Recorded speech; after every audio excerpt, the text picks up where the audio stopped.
So we will start. Today's agenda is to review all we have done so that you can configure your live servers and resume use of your live servers. So we are going to use this to refresh what we are supposed to be doing on the live server and make sure that we do it right. So I'm going to share my screen. Now, if you have received an email on reconfiguring your live server, the first thing you want to do is to log in with the test username and password that I sent to you this morning. Come to the configuration part, look through your testing and management site, make sure that all the names are intact. If you have a name change, you want to update the names. Then you go to your ethnicities, check if you have all your ethnicities according to what is used in country currently, and update the names that you already have if there is a change in names. Do the same thing for the health districts, the parishes, list all the pharmacies you have. Then you have to come to the drug and treatment regimen and enter in all the names of the drug for treating TB and HIV. I try to confirm if this is the correct list, and it seems to be the correct list that is used in all countries. So you can decide to download it from this site and put it or use it for your site. Then you go to the vaccine list. You get the list of all the vaccines. Again, this is almost an exhaustive list of all the vaccines used in countries. You can download this to use these names on your live site and on your learn site and configure with these ones. Then you have the screening list. This is also an exhaustive list of all screenings that are done in the countries. Some countries might not have all of these screenings, but there is no harm if you put in every screening, whether you do them in country or is an overseas test. You can just fill it in. So if you are requesting an overseas test, you can put in the records on the system. Then we have the test modalities. You might want to have an internal meeting to decide what modalities you want to name, how you want to name your modalities and use them or create them here. All of your reporting depends on this. And I'm going to show you before the end of this meeting the effect of not configuring all of this. Then the vaccination schedule, you might want to talk to the immunization manager or whoever is in charge in the country and get the updated or the list of the vaccines, the age range, and the series. So you do that from vaccines from birth to adulthood, and also the vaccines that are specific to HIV positive or optional vaccines. After you do that, you come here to enter in the national population by age group and sex. You need to enter this data before you start system use. You also need to enter the mortality by age group and sex before you start system use. You also need to enter the birth, national births by sex. So the three information for census population you need to enter are national census population by sex and age group, national births by sex, and the national mortality by sex and age group. Once you are done with this, then you go to your users and accounts. Look through the list of users you have on your system. Delete all users that are no longer in the system but still have an account. Then update the roles and permissions of all the users currently on the system. The best way to update roles and permission is so you copy the email address of the person, you go to manage existing users, enter the email address, click on get user, then go to set or edit permission, delete the permission the person already have. If this person is in the correct role. Put in the email again, look at the person's role. If this person is administration role, but you want the person to be screenings and management, you have to select screenings and management, go to update this, go back again. There's a reason why you have to go back all the time. You want this thing to be done intentionally and not by mistake. And then you go to set permissions and select the list of permissions and click on reset permission. So you do that for all the users you currently have on your live system. You must review their roles and their permissions because the roles and permission naming change with this new version. Once you have done that, you want to review again to make sure that you have all your users correctly on the system. They're in the correct roles and the correct permissions. You give all users who are testers, who work in an ANC clinic, clinical care management team, and labs, the screenings and management rule. Within that role, you have permissions. The definition of each permission is on the Create User page. And so you can use these definitions to decide what permission people get based on their job function. If you have a new user that is not yet on your live system, you can create the new user here. They'll set their password, agree to the confidentiality agreement from the ministry. They'll get that in their email, and then the account will be activated for use. Once you have done all of this, you have to go now to register a pharmacist. Any user on the system who has the pharmacy permission should be attached to a pharmacy. It's either you do that or you let them attach themselves. Now, based on Grenada's recommendation yesterday, we had to change that to allow pharmacists, since they rotate pharmacies a lot, so that there will be no error in recording dispense. We have changed that to be this.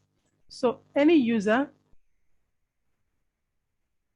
who has the pharmacy permission assigned will have a new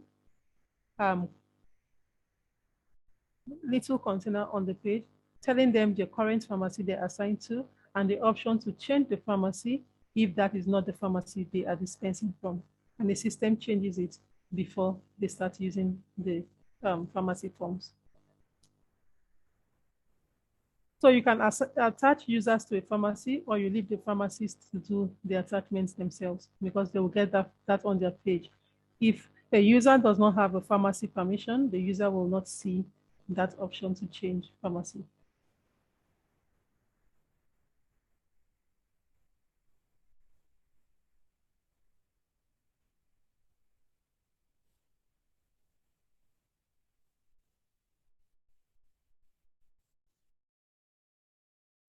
Now, once you have attached the pharmacist to a pharmacy, you want to attach every user you have on your system, both past users and the new users, to a testing site.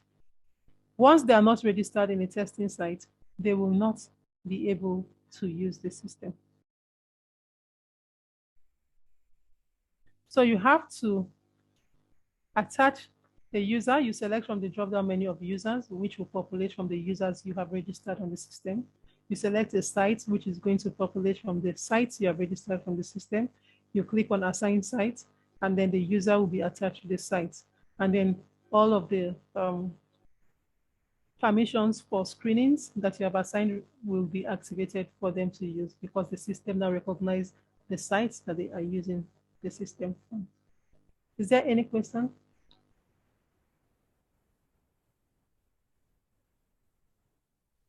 No, not just yet. Okay. So you will do this configuration on your live systems. It is ready right now for Antigua and Barbuda, for St. Vincent, and for Grenada. Dominica, St. Lucia, and St. Kitts and Nevis will have theirs ready by Monday. So the 3 islands that have their live site ready, you can start you can resume use of your system, but you have to do the reconfiguration of your systems. If you run into problems during use, try to screenshot what the problem is and send me an email and I'll see what the problem is. Now, the back-end updates are still ongoing, and so there is a possibility that you will get errors sometimes when you use the system.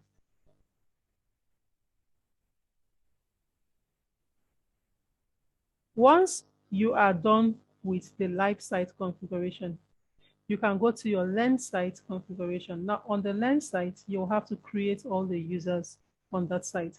But I'll advise you wait until the end of the training workshop, since we are all using these training sites to work. If you start creating now, it might create confusion with participants not knowing which sites they are going to during the workshop. Also, the training portal is also available for use within the countries. It's on your live site and it's on your learning site. You can also configure that. You will have to create all of the accounts of all the users in your countries. And once you create their accounts, they will have access to all the materials from the training workshop. I will try to put all the materials that we have on this site on your live and training site so that your users can always log on and find materials anytime they want, even 1 year after the training workshop. Now I will show you the effects of not reconfiguring your system. HIV screenings and positivity reports. Now, you will find a list of dates to select a reporting year. When you begin to see dates before 2017, you have a lot of data errors that needs to be cleaned, which means that at some point, the person who was testing entered the year of birth of the clients being screened as the year of screening. I'm going to clean all of this down and you're going to see just 2017 to 2022. So if we select a reporting year, the system is going to automatically start generating reports from all the data on the system. And we have it here. So the first page, where you have screenings per 100,000 population, you're going to get INF, which is infinite, or none, not a number, if you don't have your census population on the system. If you come to screening by ethnicity, for clients whose ethnicities were not entered during screening, it is going to be blank. If you entered an ethnicity in different casing and with different name, it is going to report that ethnicity twice, and then you will manually have to calculate the figures. So that is where I spoke about the convention of naming. You want to document and stick to, we want camel case, that is the first letter of every word is capital letter, or we want all lowercase or all uppercase, so that when the system reports, it is giving you one figure for the same ethnicity. The same thing with this. You see it was named twice, but one has an S for Amerindian and the other does not have an S. And this will bring conflict in reporting, and the M&E officer will have to start adding both to get just something that means the same. Then this will show you the effect of a missing record, because ethnicities were not collected or personal information was not collected for these 2,871 clients on the system. We do not know what ethnicity they have. If you don't enter in your test modalities, you're going to have blank figures, and then you're going to have site of screening with the number of people screened at each site for the reporting year. Now again, once your site has different namings, it is going to report wrong figures because it will pick up the number of people screened at the time the site was this name. So those are the things you need to update from your configuration, unify all the names, and so that by next week I can look at the back end of the system and correct all of the data errors from the past so that you have one clean report generation on the system. Okay. And then when you go to places like behavioral reports on your system, you'll begin to have a lot of missing reports because a lot of risk behaviors were not collected for clients. And so by the time you have 100 positive, you find only 2 people has their risk behaviors recorded. So you will not be able to trust the report. Or the report is correct, but it is not the real view of the country because it was not, the data was not entered. So everything still depends on the users, the way the data has been entered into the system, and if they enter the data correctly. And that is why we are taking our time to do the training workshop in batches and a little bit so that there will be time to assimilate. And that is why you don't authorize a user to use the system until you are sure they are certified and they can enter the report correctly. Having data that is not meaningful, that is dirty, is as good as not having data at all. So you want to collect clean and meaningful data. Is there any question? Not as yet. Okay. Not at this time. All right. So this is all of the summary and all of the agenda we have for today. So while you create the users, or if there's anything we have discussed throughout the week you want me to review, you can bring up your questions from Monday till now, and we will review those topics. But if not, this is all the agenda I have for today. Yeah, Mildred, clarification. The test username and password that you sent to us recently, right? Just for clarification, that is for accessing the training site for the remaining participants for next week. Because I'm kind of not too clear on what this is for, which one is the live and which one is in the live for persons to use. Okay, so this site we are on now, cbs4.mildredgroup.com, is just for this training workshop. Your in-country servers, which is the address I sent to you in the email, and the email and password for configuration are your live and training system. Once after the training workshop and I shut down the site, you are going to revert back to your learning site that you have in country.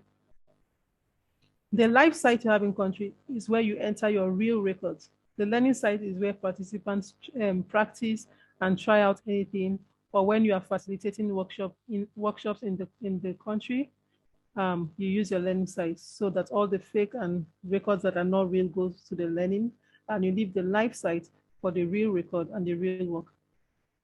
So you are giving the live site address to people to screen clients and enter real records.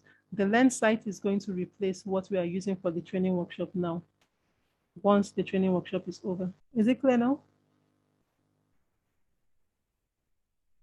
Sorry, I'm mute. I noticed that the username and password, the anti-bab, that do I have to change this, or this is for me to keep throughout? So it is the default account that you used to create. So you can delete it once you create your own account, but you need a default account to help you create your own. Yeah. All right. So once you create your own account, you can delete that. Okay, I got you. Thank you. Understood. All right. Any more questions, clarification? I'm good on my end, Mildred. Thank you. Okay. So are all the countries happy so far? From next week, the training is going to be more intense. So we have to try to come in early so we can leave early. And we're starting the screenings of clients. I would look through the system and see if any of your country participants do not have an account yet. I will create the account. If you have participants in country having difficulties activating, I get some emails from some participants, and I don't understand why they have not been able to activate. But if you find anyone who doesn't have my email or WhatsApp number, give it to them so I can guide them through activation before the workshop time on Monday. So on Monday, we are looking at screenings, and we are starting with the case we are going to be working with on Monday. We can review the case so that you have an idea of what it is that we are going to use as the story that guides us to entering data into the system and validating the data that we enter into the system. So on Monday, we are going to look at a client named Jeff, who is 40 years old, married to a female. He's a father of 2 children, who has a male partner for casual sex. We have his house address given to us. He said he has 5 to 9 sexual partners. He is heterosexual, but he is romantically attracted to more than one gender. He uses alcohol occasionally and smokes tobacco to curb his anxiety. He recently had an anal unprotected sexual encounter with a new male friend he met at a party and shared needles injecting drugs. 4 months ago, he had an N gonorrhea and C tricho. He was treated with 240 milligram gentamicin IM plus azithromycin 2 gram PO single dose. He's allergic to cephalosporins. He presents at the health center with lesions on the palm of his hands. He received a transfusion of platelets for hemorrhagic fever during his high school years. So due to his risk behaviors, he was screened for hepatitis B, HTLV, HIV, and syphilis through routine serological testing at the SCI clinic. His results returned with a reactive RPR with a titer value of 164 and non-reactive TPPA.